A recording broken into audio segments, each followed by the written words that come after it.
Hello, salut les artistes. Aujourd'hui, un petit test et une petite technique sympa pour créer vos éventuelles petites cartes de Noël et autres, mais le tout avec du matériel en provenance de chez Action. Le Art Journal, voilà. Donc, format carré acquis il y a déjà un petit peu de temps, mais j'avais envie de tester. C'est donc du papier qui est grainé d'une façon relativement correcte. On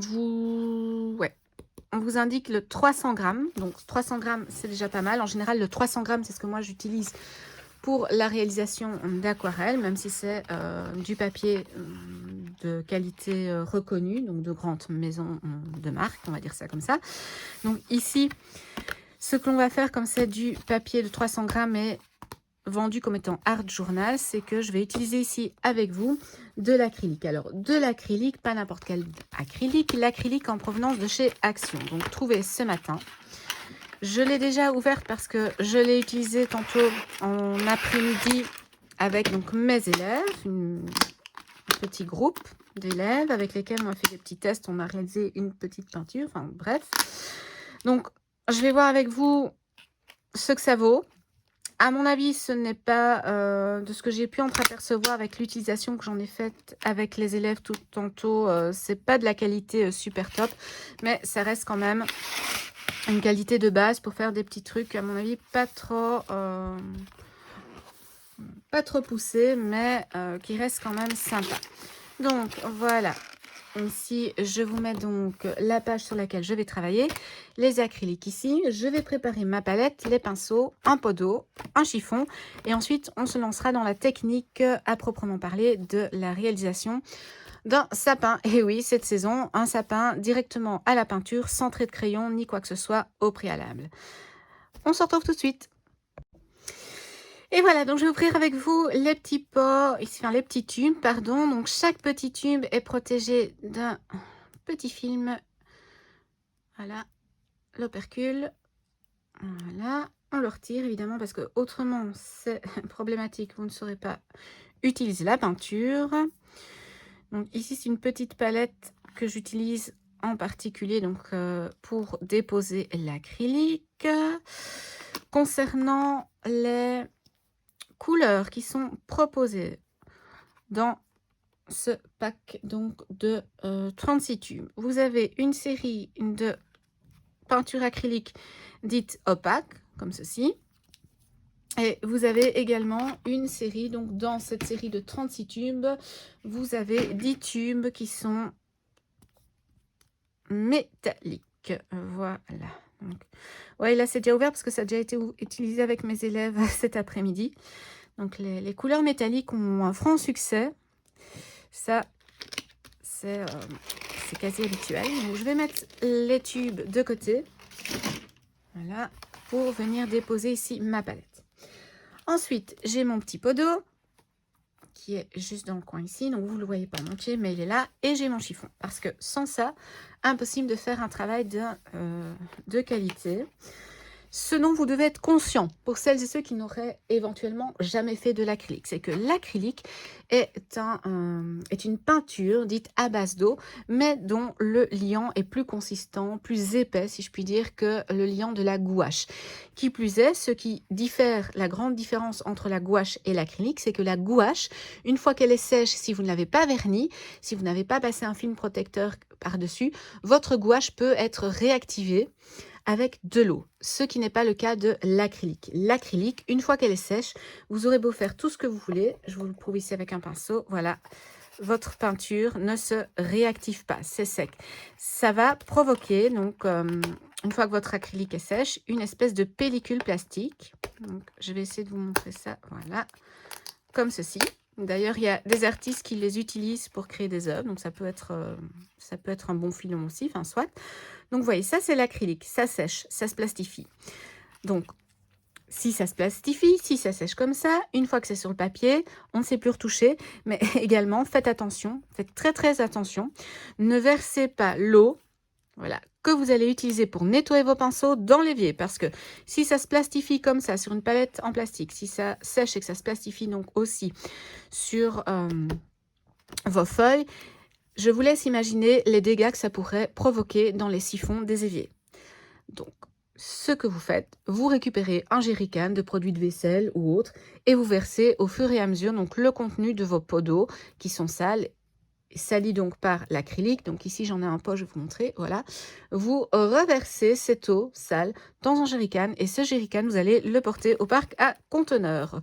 Pensez un petit peu à notre planète qui nous offre déjà beaucoup de choses et qui est déjà assez détruite par l'homme. Bon bref, ça c'était pour la parenthèse un petit peu on va dire écologique, on va dire ça comme ça. Donc ici, voilà, je vais donc vous montrer donc une technique pour réaliser des sapins. Très simple, très facile. Le petit conseil, donc, c'est que moi, j'humidifie un petit peu les poils de mon pinceau pour assouplir un petit peu les poils. Et ensuite, je vais venir chercher une couleur. Je vais commencer avec une couleur ici, voilà, la plus claire. Et je vais venir donc commencer du haut et aller vers le bas pour réaliser donc un sapin. Alors, je vais en faire un sur ma feuille. Parce que ça ne sert à rien d'en faire 36. Donc, je pars du haut et puis je viens avec des petits à-coups. Vous voyez, on part toujours du haut et je viens avec des petits à-coups. Je peux travailler avec la tranche de mon pinceau ou carrément avec sa largeur. Et successivement, tous ces petits coups de pinceau vont me créer un sapin. Alors, évidemment, la quantité de peinture va influencer le coup de pinceau, va influer la matière qui sera déposée sur votre support.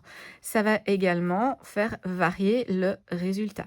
Ce qui est important ici, si vous voyez, je pars toujours du milieu, à peu près du milieu, et je vais vers l'extérieur pour venir donner cet effet de branche au sapin. Alors ici, dans un premier temps, on ne va pas forcément voir toutes les branches du sapin, on va les retravailler par après. Ici, c'est vraiment mettre une base pour dire qu'on ait un effet touffu au sapin. Donc le sapin, on a quelque chose de pointu à la cime et au plus on s'éloigne de la cime, au plus évidemment on va s'élargir. Et oui, on va prendre de plus en plus de place et d'envergure. Donc moi, ce que j'ai fait, vous avez vu sur ma palette, j'ai mis donc 3 couleurs, 3 teintes de bleu. J'ai mis un bleu clair opaque, que j'ai utilisé jusqu'à présent. Et ensuite, j'ai mis un bleu plus foncé. Donc, avec ce bleu plus foncé, je vais commencer tout doucement, voilà, à venir placer. Voilà mon chat qui va nous faire un petit coucou. Il va essayer de boire l'eau, qui ne peut pas. Puis, il va aller venir mettre cette patte dans la peinture. Et voilà. Bon. Après une brève interruption due au passage de mon chat, on reprend donc. Je viens toujours avec la même technique. Je pars du centre, je vais vers l'extérieur pour placer donc toutes ces petites branches de sapin. Voilà. Donc vous voyez que je mets de la peinture aussi bien sur une face que sur l'autre du pinceau. Ce qui me permet donc d'aller moins vite rechercher de la peinture. Donc garder un peu plus sur le pinceau, voilà, et d'en recharger. Alors ici on est donc dans une peinture acrylique, donc c'est un papier qui est prévu pour le multitechnique, le Art Journal. Ça veut dire que vous pouvez aussi bien utiliser l'acrylique que normalement l'aquarelle, les pastels gras, les pastels secs et autres. Bon, maintenant, moi le conseil que j'ai à vous donner, c'est d'utiliser donc quand même une feuille test avant. Et de faire des tests sur les différentes matières. Donc, ici, je savais que je ne risquais pas trop grand-chose. Mais si vous voulez réaliser quelque chose de peut-être d'un peu plus pointu ou autre, n'hésitez pas à faire des tests. Très important. Donc, je reviens ici avec ma peinture foncée. Je vais revenir faire des petits à-coups au-dessus. Voilà. Alors ici, j'utilise un pinceau dit pinceau plat. Donc ça me permet d'avoir à la fois des effets donc vraiment larges, tout en travaillant aussi des à-coups plus fins, en travaillant avec la tranche. Ici, comme c'est pas dérangeant pour les effets, je ne lave pas mon pinceau à chaque fois que je change de couleur, puisqu'on reste quand même dans une couleur avec des teintes variées.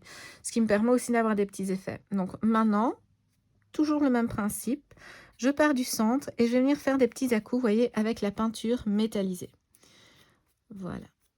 Alors, je trouve que la peinture métallisée est intéressante, ici, pour venir donner des petits reliefs, des petits rehauts, des petits éclats lumineux à votre sapin et aux branches du sapin.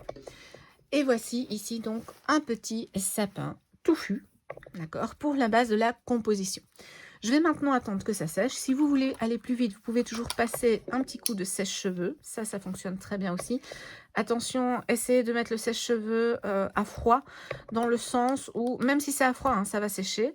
Mais si vous mettez une chaleur trop grande au point de vue du sèche-cheveux, ça risque de cuire votre peinture et de cuire votre papier. Donc ça, vous allez avoir un effet un peu cuit. Voilà, ça, à vous de voir. L'idéal, c'est toujours de laisser le temps au temps et de laisser sécher en ayant justement, voilà, Aramis qui repasse, faire un petit tour. Donc, laisser sécher de façon naturelle pour ainsi avoir un meilleur résultat. On se retrouve dès que c'est sec pour la suite. Alors ici, j'ai réalisé un tout petit fond, donc j'ai posé un petit peu de peinture acrylique, je l'ai dilué légèrement et par-dessus, je suis repassée avec une couche plus importante pour voir un petit peu ce que ça donnait lorsque la peinture allait sécher, donc voir si on allait garder cette épaisseur ou si ça va s'affaisser. Donc là, c'est toujours en train de sécher. Par contre, ici, j'ai envie de mettre un petit sapin ici dans le fond. Donc, pour ce faire, hop, je vais mélanger tout. Donc, toutes les peintures que j'ai sorties des tubes, hop, et je vais y aller tout doucement. Hop. Donc, un axe vertical pour voir un petit peu la hauteur que je vais donner donc à ce sapin.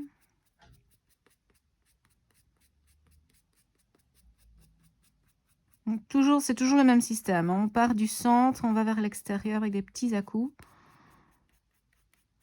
Alors, vous allez dire, là, ça ressemble pas à grand-chose, mais après, on va retravailler un petit peu dessus. Et vous verrez que ça va donner un effet assez sympa. Donc, hop. Alors, c'est un très grand pinceau. Comme vous voyez, le manche est très long. Donc, c'est de la gestion du geste.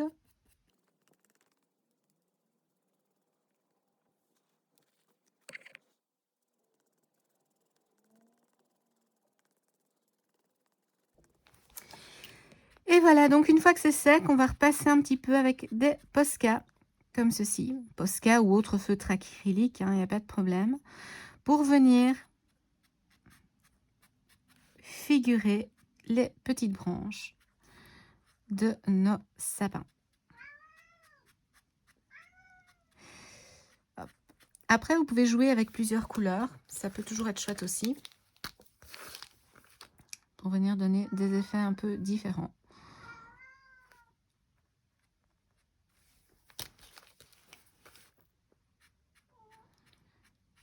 Hop.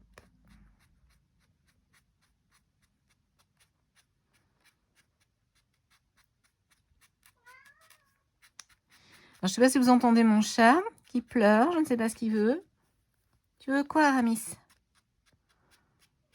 Il veut peut-être dessiner, qui sait? Ou il en a marre que je dessine. En règle générale, quand je chipote ici, il est plutôt calme. Donc, vous voyez, tout doucement, doucement mais sûrement, ça se dessine. Donc, il s'agit de venir mettre la masse avec le pinceau et l'acrylique dans le fond.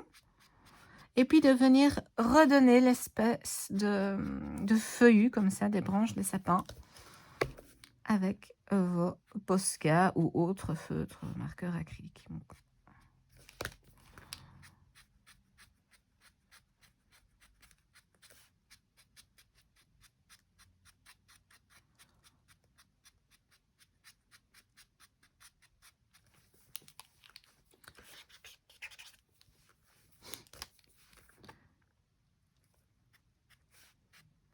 alors ici, j'ai pas attendu longtemps, hein. Sincèrement, L'acrylique sèche déjà normalement vite. C'est une des particularités de l'acrylique, quelle que soit la marque.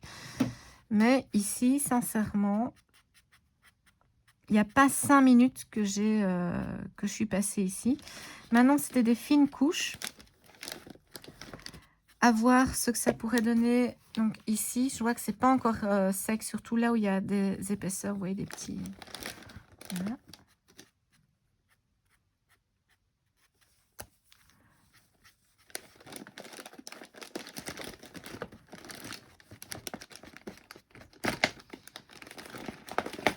On part toujours du centre vers l'extérieur.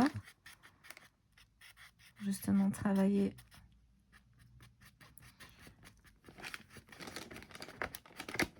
l'effet des branches touffues, des sapins. C'est quand même leur particularité. C'est ce foisonnement de branches.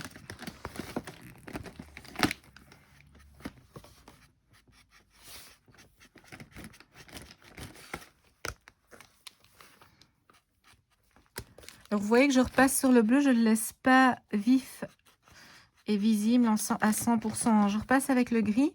Comme ça me donne un petit effet de profondeur. Sans que ça reprenne le dessus par rapport au gris. Donc, on perçoit encore légèrement la peinture ici. Parce que là, je l'ai laissé plus visible.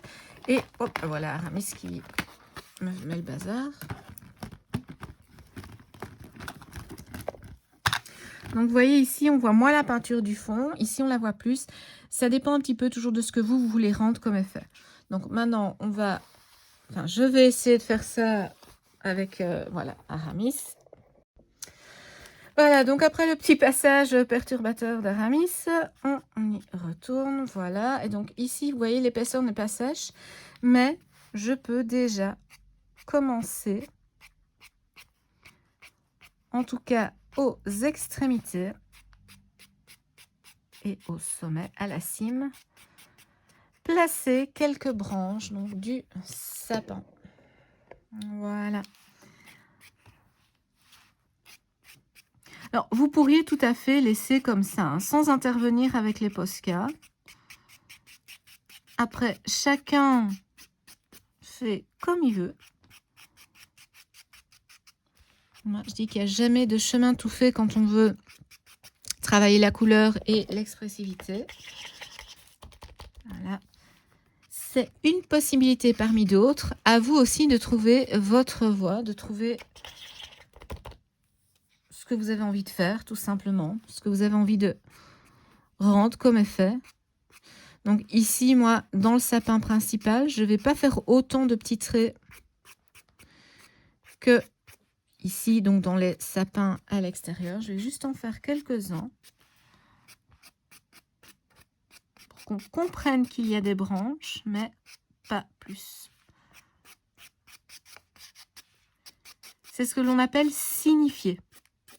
Donc signifier, ça veut dire donc on donne l'impression de, on marque des petits repères visuels pour dire, ah ben voilà, là il y a des branches. On signifie, on place des petits éléments pour donner des indices. Après, évidemment, c'est au spectateur de pouvoir se dire, ah ben là, ce sont les branches, on a donné l'effet des branches et ainsi de suite. Donc voilà, ça c'est vraiment un travail, je dirais, un peu plus expressif. Et voilà, vous avez votre petite compo avec les sapins et l'acrylique de chez Action. Bon, alors, pour ce genre de truc un peu ludique, je vais dire, ça passe. Franchement, ça passe pas trop mal. Maintenant, je vais laisser sécher ceci, patienter un peu. Je reviendrai pour la suite de la vidéo avec, sur l'autre page, un dessin. Donc, je vais réaliser. Je vais partir sur un cerf géométrique. Vous savez, donc les animaux dans lesquels on a des formes qui sont géométriques. Donc, ce sont les fameux animaux géométrisés. Je vais le dessiner ici et ensuite, je vais travailler avec les acryliques pour remplir un petit peu de manière à voir ce que ça donne en mélangeant, superposant sur ce support-ci. Sur le support papier, ça fonctionne bien. Maintenant, sur toile, je ne sais pas, à tester, à voir. Moi, le but ici, c'était de travailler sur papier avec mes élèves, donc des feuilles de papier à grains, puisque je ne travaille pas avec mes classes sur des toiles. manque de temps, tout simplement. Et donc le fait d'avoir une première approche de l'acrylique sur du papier, je trouve que c'était un bon compromis. Donc voilà, fin de la première partie de cette vidéo. On se retrouve pour la suite. Et voici donc après séchage le résultat. Vous voyez ici que les petites épaisseurs de peinture, donc de matière acrylique, se sont quelque peu affaissées. Rien d'étonnant. Je ne m'attendais pas à ce que l'épaisseur reste assez dense, puisqu'il existe des médiums pour les acryliques pour garder cette densité au point de vue des épaisseurs. Donc, le résultat, pas trop décevant, en sachant que ce sont des acryliques vraiment bas de gamme. À 1 € et quelques la boîte, on ne sait pas s'attendre à quelque chose de vraiment de très pointu au niveau de la qualité, mais pour ce type de petite création, ça vaut largement son prix et la texture est agréable à travailler. Vous n'allez pas retrouver donc dans ces acryliques, comme je vous l'ai montré quand j'ai mis l'acrylique sur la palette, vous n'allez pas retrouver une consistance aussi épaisse que celle que vous allez pouvoir trouver chez des marques telles que Daler Rowney, Winsor & Newton, Liquitex et Sennelier et ainsi de suite. Donc c'est vraiment quelque chose de particulier par rapport aux acryliques haut de gamme. Vous avez une épaisseur beaucoup plus dense que l'acrylique ici présente de chez Action. C'est quand même normal, à 1 € et quelques, il ne faut pas se leurrer, on ne doit pas s'attendre à quelque chose de plus haut au niveau de la gamme. Donc c'est très bien pour ceux qui ont envie de débuter, de découvrir un petit peu le médium, de faire des essais, de faire de la peinture un petit peu relaxante, je vais dire, pour ses hobbies ou pour recouvrir d'autres matières. Donc voilà. Maintenant, ici, le but était de réaliser des superpositions par couche vraiment fines de matière acrylique. Par contre, ici, il va s'agir de réaliser un remplissage. Donc pour ce faire, je vais commencer par des couleurs dites opaques pour venir ensuite avec des petites couleurs irisées par-dessus.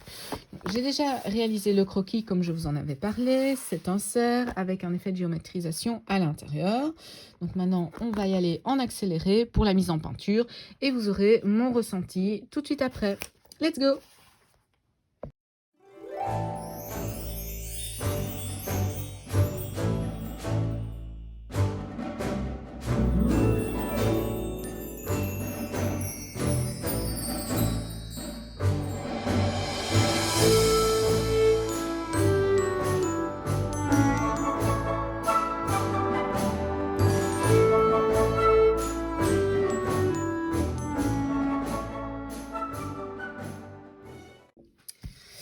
Voilà, donc première étape terminée et franchement, la galère. Donc l'acrylique n'est pas du tout couvrante, ce qui fait que j'ai dû repasser plusieurs fois. Donc si vous utilisez les acryliques de chez Action à ce niveau-là, je vous préviens, c'est une acrylique dont la consistance est vraiment très légère, avec une opacité quasi nulle. Vous devez vraiment travailler couche par couche, donc vraiment de façon très légère, attendre que ça sèche, superposé. Ici, j'ai déjà 3 légères couches superposées et j'ai encore, donc je ne sais pas si vous voyez ici à la vidéo, des zones plus claires. Donc ça veut dire que il faut vraiment repasser pour avoir une couche d'acrylique qui soit la plus opacifiante possible. Donc je ne sais pas jusqu'à combien de couches il faut y aller, mais ici en tout cas c'est vraiment c'est galère, c'est catastrophique. Autant j'étais satisfaite donc pour l'autre côté ici par rapport au résultat, je trouvais vraiment ça sympa. Autant ici, quand on travaille donc avec une couleur pour essayer de faire un aplat, c'est la galère et c'est vraiment pas agréable parce que, en tout cas, si vous avez l'habitude de travailler avec des acryliques de qualité, je vous déconseille vivement celle-ci. Si vous n'avez jamais fait d'acrylique et que vous voulez tester un petit peu les couleurs, la matière, bon, pourquoi pas. Mais franchement, non. Non, non et non. Maintenant, je vais réaliser ici avec un pinceau donc plus épais. Ça, c'est ce qu'on appelle un pinceau langue de chat. Donc, je vais... voilà, je le prépare. Je vais prendre ici un peu d'acrylique métallisé que j'avais préparé. Et je vais venir la remettre ici sur le contour. Voilà, partout autour de mon cerf. Donc c'est pour faire un petit effet un peu sinueux autour. Je sais pas du tout ce que ça va donner, donc je suis déjà pas satisfaite du résultat ici au point de vue du cerf, donc je fais ça un petit peu en dépit pour dire d'aller jusqu'au bout du projet pour vous montrer. Donc hop, voilà.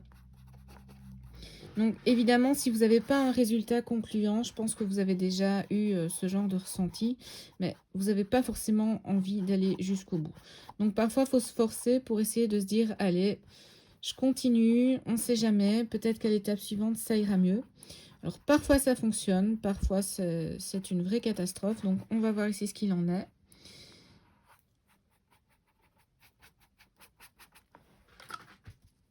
Donc comme je veux quelque chose qui ne soit pas trop régulier au point de vue des bords, je dilue un petit peu le côté, voilà.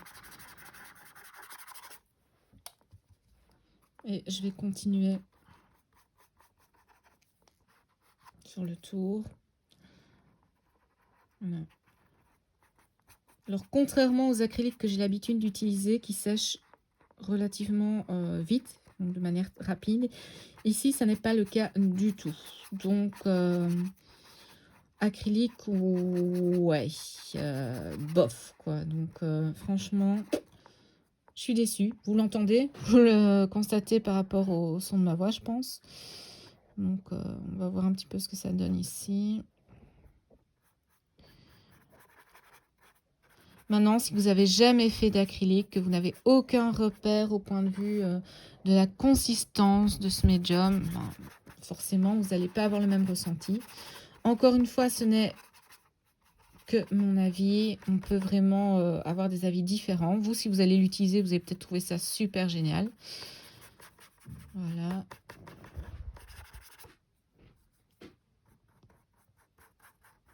Donc ici, je ne me gêne pas pour repasser, si je dépasse un peu sur la peinture de la couche d'avant. Le but, c'est de vraiment donc d'essayer, de tester. Donc ici, une fois que tout ça sera sec, je repasserai avec évidemment les couleurs adéquates par-dessus. Alors, j'avais envie de donner un petit effet en plus rosé. Donc je vais, hop là, pour rappeler un petit peu les violets roses de l'intérieur du cerf. Donc hop, un petit coup.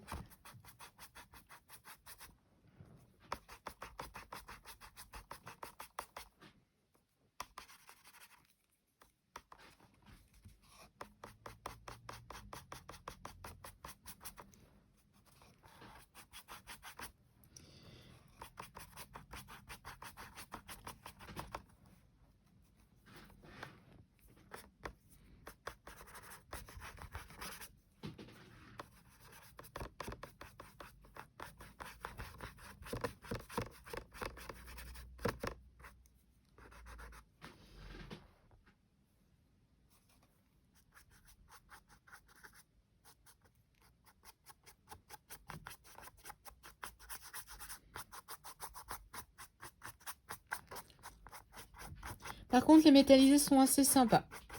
Bon, c'est pas super recouvrant, mais ça donne un petit effet. Je trouve que les métallisés, franchement, pour ce kit, elles valent la peine. À la limite, j'aurais dû faire un kit full métallisé. Voilà. Donc, hop. Je sais pas si vous voyez bien tout. Voilà. Donc maintenant, je vais attendre que tout ça sèche. Et ensuite, je reviendrai donc repasser ici pour redéfinir convenablement le bord des bois du cerf. Ici, cette zone-ci. Attendre que ça sèche en espérant arriver à venir placer une couche plus opaque. Et puis, on verra, on verra. Allez, à tout de suite. Et voici le résultat final de la mise en peinture du cerf géométrisé. Donc, après plusieurs galères, je dois avouer que j'étais un petit peu craintive quant au résultat final. Vous l'avez vu si vous avez regardé différentes étapes de la vidéo, mais mon premier avis concernant l'application de la peinture ici dans les formes géométriques n'était vraiment pas satisfaisant du tout, puisque pour rappel, la couleur ne s'appliquait pas de manière uniforme. Elle était parfois pas assez épaisse, moi qui ai l'habitude de travailler avec d'autres types d'acrylique. Ensuite, j'ai dû attendre que ça sèche et j'ai dû repasser un minimum de 3 couches pour avoir un effet vraiment opacifiant et ainsi obtenir de beaux aplats. Les aplats, c'est déjà pas quelque chose d'hyper facile à réaliser, mais alors en plus quand on a une acrylique qui n'est pas de très très haute qualité, c'est encore plus galère. Résultat des courses, j'avais des aplats où je n'avais aucune uniformité. Or un aplat, c'est avoir une couche de peinture qui soit la plus uniforme possible. Or, j'avais dans les résultats, entre autres dans des formes ici, c'est ici, et dans d'autres ici aussi, des résultats mitigés. J'avais des endroits où on voyait une épaisseur un peu plus consistante. De l'autre côté, c'est comme si le papier avait absorbé. Voilà, c'était vraiment pas top, top, top. Donc, j'ai dû attendre entre plusieurs couches un séchage de la matière de la peinture pour pouvoir revenir dessus. Pour au final obtenir ceci, il m'a fallu 5 couches, voilà, successives avec séchage entre chaque étape de peinture pour obtenir ce résultat. Voilà, alors que c'est une peinture qui, au départ, l'acrylique est censée être la plus opacifiante et la plus épaisse possible. Bien sûr, en fonction des pigments qui sont utilisés pour la création de certaines acryliques, vous avez évidemment des acryliques qui sont un peu plus transparentes. Mais là, à ce moment-là, on vous l'indique sur le tube. Et ici, il n'y a absolument aucune indication sur les tubes qui vous permettent de le savoir à l'avance. Donc, je vous ferai ultérieurement une vidéo sur l'utilisation d'acrylique de qualité en vous expliquant les différences quant aux inscriptions qui figurent sur les tubes pour pouvoir vous y retrouver quant à la transparence, la semi-transparence, semi-opacité et l'opacité. Donc, au final, ce que j'en dis de ces acryliques de chez Action, j'en dis qu'elles peuvent être sympas si vous voulez faire un petit truc de déco, un petit truc de DIY, une petite illustration, des petits trucs sympas, voilà. Du art journal éventuellement si vous voulez en bricolant, voilà. Je vais utiliser le mot que je n'aime pas trop, en bricolant, en chipotant sur un truc, sur un truc ou l'autre, en voulant faire une petite illustration, en voulant rajouter un effet de peinture plus flashy, plus contrastant si vous voulez par rapport à d'autres matières. Mais surtout, n'allez pas utiliser donc ces acryliques pour réaliser quelque chose que vous désireriez plus fin dans le résultat. N'utilisez pas non plus ces acryliques sur des supports de haut de gamme, de haute qualité. Je pense que vous en seriez déçus. Voilà, Aramis qui passe. Si vous avez déjà utilisé des acryliques, je vous déconseille d'utiliser celles-ci, qui sont plus proches pour moi d'une utilisation gouache, même si elles sèchent donc sur la palette, contrairement à la gouache, voyez. Sur la palette, elles sèchent bien, mais elles ne forment pas autant. Vous voyez, regardez, ça c'est la pellicule, vous voyez, des acryliques ici de chez Action. Ça, c'est la pellicule d'acrylique de haut de gamme.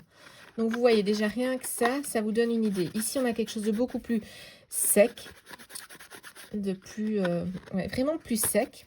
Qu'ici, on a quelque chose de beaucoup plus à tendance plastique, donc quelque chose de plastifié. Et ça, c'est la vraie qualité qu'on peut attendre d'une acrylique, c'est cet aspect de plastification de la peinture après donc le séchage. Donc, est-ce que c'est intéressant ou pas d'acheter ces acryliques? La question de cette vidéo, oui et non. Oui et non, comme dirait un humoriste célèbre de notre pays. Perso, non, pour des travaux que vous voulez réaliser avec finesse. Non, pour des travaux que vous voudriez réaliser sur des toiles. Non, pour des travaux si vous êtes dans des études artistiques. Mais, oui, si vous voulez poser un petit peu d'acrylique dans un livre de coloriage, oui, si vous voulez réaliser des petits bricolages, des chipotages, comme je dis, dans des art journal, dans des carnets, des études, des études dans le sens faire des petits tests de couleurs par-ci, par-là. Mais c'est tout. N'allez pas acheter cet acrylique si vous cherchez un résultat qui soit plus fin, qui soit plus précis. Voilà. Je vous le déconseille. Maintenant, encore une fois, comme pour toute personne qui donne son avis dans une vidéo, eh bien, cela ne reste que mon avis. Si vous la testez et que vous êtes convaincu que c'est super, ben, tant mieux, je vais dire. Mais voilà, ce n'est ici que mon avis personnel. Autre petite chose que j'allais oublier de vous dire, c'est que sur le pourtour, ici, j'ai utilisé un marqueur acrylique, un Posca. Au début, j'ai utilisé le Posca et ça n'a pas été. Ça grattait la couche d'acrylique. Or, sur tous les travaux acryliques que j'ai réalisés avec l'intervention d'un Posca lorsque l'acrylique était sèche, je n'avais jamais cet effet de grattage de la matière acrylique par le marqueur, par le feutre acrylique de la marque Posca.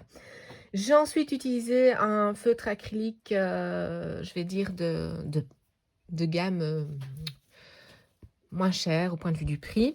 Ce sont les Liuvi, donc que je vais vous présenter dans une autre vidéo, dont vous avez peut-être entendu parler dans la vidéo concernant justement la découverte des marqueurs acryliques. Donc si vous voulez aller voir ça, tout se passe en description dans la chaîne, vous allez cliquer, vous verrez tout. Et avec ce marqueur, ça n'a pas gratté la matière. Donc ça me conforte dans mon idée que cet acrylique est vraiment une acrylique dite de gamme basique. Et qu'elle reste vraiment, je dirais, intéressante pour faire des petits chipotages dans un livre de coloriage, sur un petit bricolage, sur un papier qui n'est pas trop grainé, sur quelque chose qui n'a pas une trop grande épaisseur, un trop grand grain. Donc par exemple les toiles, vous oubliez. Oubliez également l'utilisation de ces acryliques sur du bois parce qu'elles ne sont pas assez couvrantes. Sur une pâte autodurcissante, je l'éviterai également. En réalité, j'éviterai d'utiliser ces acryliques sur tous les supports excepté sur un papier légèrement, je dis bien légèrement grainé. Et voilà. C'est tout ce que je peux vous dire par rapport au constat. Je vais vous mettre ici juste après quelques images donc, de réalisations qui ont été effectuées en classe avec des élèves. Donc avec ma classe de diff, ils ont réalisé des sapins avec ces acryliques sur du papier de 224 grammes Canson, carnet à grains, le papier basique qu'on utilise dans les écoles pour étudier, je vais dire pour découvrir les différents médiums que l'on peut utiliser sur un papier à grains, ainsi de suite. Ça n'a pas été trop mauvais au point de vue du résultat, mais je vous dis encore, c'est un papier qui au final n'est pas extrêmement structuré. Je pense que dès que vous allez arriver dans quelque chose de structuré au point de vue du papier, donc où vous avez un motif, une épaisseur plus importante qu'un grain dit fin, ça ne fonctionnera pas. Cependant, si la boîte vous tente, si vous trouvez ça, ouais, ça a l'air cool, ben, au prix auquel ça coûte, vous n'allez pas vous n'allez pas vous retrouver dans l'embarras financier parce que vous vous êtes permis d'acheter cette boîte d'acrylique, ça c'est certain. Mais encore une fois, voilà, si vous voulez réaliser quelque chose de vraiment top, si vous voulez vraiment utiliser de l'acrylique, de la vraie acrylique pour apprendre vraiment à utiliser de la vraie acrylique, n'utilisez pas ça. Ceci pour les livres de colo, pour des carnets art journal. Oups, vous êtes en train de voir quelque chose que vous ne deviez pas voir. Pour des carnets art journal, et puis c'est tout. Voilà. J'espère que cette vidéo vous aura plu, que vous y aurez découvert de jolies choses, mais aussi qu'elle vous aura peut-être inspiré dans la création peut-être de petites illus, de petites peintures sympas quand même dans la saison hivernale que nous sommes. Et nous, on se retrouve bientôt dans une prochaine vidéo. Passez de bonnes fêtes et amusez-vous, continuez à créer. À la prochaine. Bye bye.